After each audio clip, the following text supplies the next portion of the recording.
Lettre 1. Bonjour, je m'appelle Gabrielle et j'ai 9 ans. Nous sommes en 1996 et je vis au Burundi. Vous savez donc normalement ce que cela signifie. Le conflit entre Hutu et Tutsi qui a commencé au Rwanda s'est dorénavant bien et bien étendu jusqu'ici. Je suis un petit garçon ordinaire, bien que j'ai mon propre caractère. Je fais partie d'une bande, un gang, composé de mes 3 meilleurs copains, Adjo, Bruno et Eden. Nous sommes connus dans notre village, surtout à cause des bêtises que nous commettons. La semaine dernière, nous avons volé près de 2 kilos de mangue chez la vieille voisine Josie. Et ouais, tout ça pour nous tout seuls, grâce à la force de nos bras et à nos techniques dignes des plus grands ninjas. Nous avons donc dégusté notre butin dans notre plan secrète. Une vieille voiture abandonnée dans un terrain vague que nous ne cessons d'aménager depuis 1 an. Ma vie a l'air heureuse, paisible et sans embûches, n'est-ce pas? Ce que vous ne savez cependant pas, c'est que cela fait 3 mois que je ne connais plus cette existence. Ma mère est partie il y a 2 semaines pour aller chercher sa sœur et ses enfants, qui habitent au Rwanda. Elle voulait les amener ici pour les protéger un peu plus des balles tirées à tout va et des hommes qui s'exterminent entre eux. Ils étaient morts lorsqu'elle arriva chez eux, et elle n'est pas revenue depuis. Je ne peux plus aller à l'école. Les lieux publics sont à éviter si on ne veut pas devenir une proie facile. Je passe donc mes journées enfermées dans ma maison avec mon père et ma sœur. Nous devons rester couchés sur des matelas dans la cuisine pour qu'aucune partie de notre corps ne soit visible et donc visable par les fusils. Pourtant, blottis dans les bras l'un de l'autre, engloutis par la chaleur des couvertures sous lesquelles nous sommes serrés, nous continuons de partager nos rêves, nos ambitions. Pourtant, je continue d'échapper à la vigilance de mon père pour rejoindre mes copains dans notre antre secrète. Pourtant, je continue de chipper dans l'armoire à biscuits pour combler mes petits creux nocturnes. Pourtant, je continue de me prendre pour un ninja. Pourtant, je continue mes concours de paix ou de renvoi avec ma sœur. Pourtant, je continue à bassiner mon père avec mes « et pourquoi » incessants. Et pourquoi la lune doit rester éveillée toute la nuit? Et pourquoi t'as de la barbe et pas moi? Et pourquoi les morts, ils aiment bien les fleurs alors qu'ils ne descendent plus? Pourtant, je continue à m'imaginer un jour pratiquer la médecine. Pourtant, je garde foi en la bonté humaine.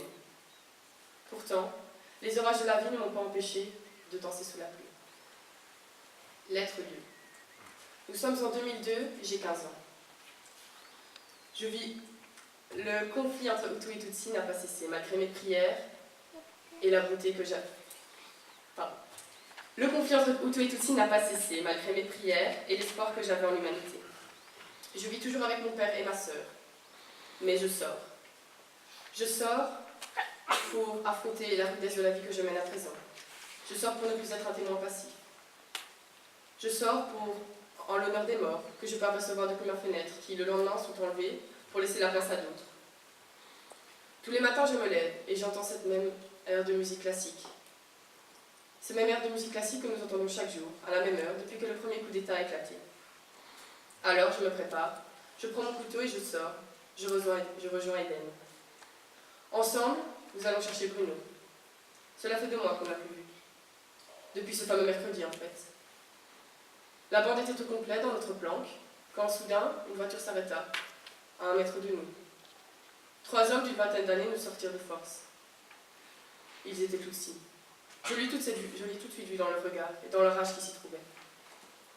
L'un d'eux tendit un couteau à Adjo, et, tremblant de peur, il fut forcé de le prendre. Ce même homme en sortit un 4e de la voiture. Celui-là était Hutu. Je compris immédiatement. Adjo refusa, tenta de se débattre, lâcha le fusil, mais... silence. Un coup de feu. Je me retourne. Les larmes coulent. Je ne peux pas y croire. Mon ami depuis toujours, l'un de mes frères, Adjo, gisait devant moi, mort. On attendait de nous que l'on choisisse un camp. Et peu à peu, la douceur de l'enfant s'effaçait pour laisser place au sang, à celui d'Adjo et au tumulte de l'histoire. Ils ont enlevé Bruno pour en faire l'un des leurs. C'est pourquoi nous le recherchons, depuis maintenant 2 mois. Mais aujourd'hui, je suis là. Je suis là de faire ces kilomètres. Je suis là d'avoir peur à chaque fois que j'entends une voiture m'approcher, au risque d'être soulevée, jetée dans un coffre et forcée à tuer Hutu ou Tutsi suivant mes ravisseurs. Aujourd'hui, je n'ai plus tellement envie de danser sous la pluie. Lettre 3. Je suis assise dans le métro, mon sac à dos sur les genoux.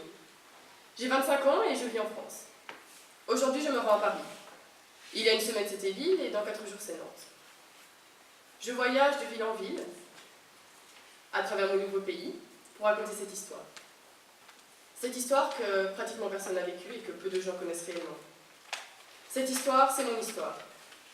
C'est ma naissance au Burundi, mon innocence, ma désillusion, ma tristesse, ma colère, le statut de soldat enfant, le statut d'enfant soldat auquel j'ai échappé, mes combats, ma vie. Alors je voyage, non plus armée de mon couteau mais de ma parole. Je voyage pour que lorsqu'on parle aux gens des enfants soldats, ils ne disent plus « Ah oui, ces pauvres enfants, c'est triste. » Mais les enfants soldats, je les connais. C'est Tadio, c'est Bruno, c'est Gabriel. Les enfants soldats, ça aurait pu être moi, ça aurait pu être toi, ça aurait pu être chacun d'entre nous. Mais nous sommes chanceux. Et faisons en sorte qu'eux aussi le soient. Aujourd'hui, j'ai retrouvé l'envie de danser sous la pluie, mais aussi d'emmener avec moi tous ceux qui n'ont plus peur des